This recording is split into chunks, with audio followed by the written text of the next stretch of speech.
President Mnangagwa, visibly displeased by the interruption and his deputy C outburst, intervened to restore order.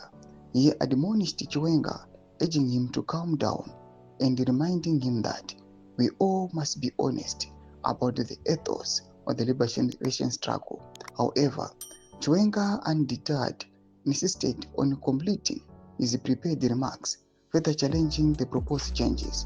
The defiance prompted a sharp retort from Mnangagwa, who, in a clear assertion of his authority, reportedly barked, "I am the president." This moment underscored the profound power imbalance and the president's determination to maintain control. Sanabena Mashoko, Chiwenga's betrayal. In the last cabinet meeting, notable subscribe or like on the bell and continue to move down functions for Chiwenga. The 23rd agenda represents a profound betrayal of the very foundation of the 2017 coup.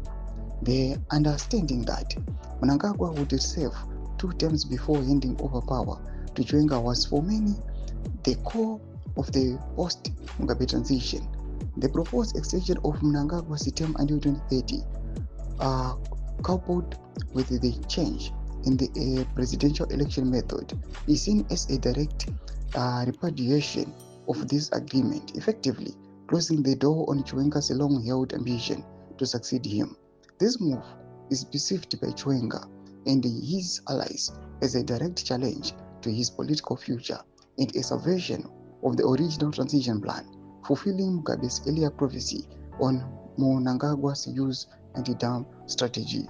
Chiwenga's opposition stems from a deep concern that abandoning the one-man, one-vote principle, a fundamental tenet of the liberation struggle, would render the presidency susceptible to manipulation by powerful, wealthy individuals within the party.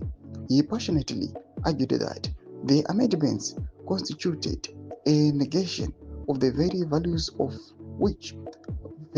for which they had fought. He found an unlikely ally in Anselm Sanyatwe, the recently retired Zimbabwe National Army commander, who now serves as the sports minister. Sanyatwe openly accused Justice Minister Ziyambi Ziyambi of overstepping his mandate by expanding the constitutional amendments far beyond the original resolution passed at the ZANU-PF National People's Conference in Mutare in 2025. Deo mamiro azvakaita muri Zimbabwe kuna comment section medu dzakumura aimo tudi pamusoro pechitiko ichi. So subscribe or like, hit on the bell icon.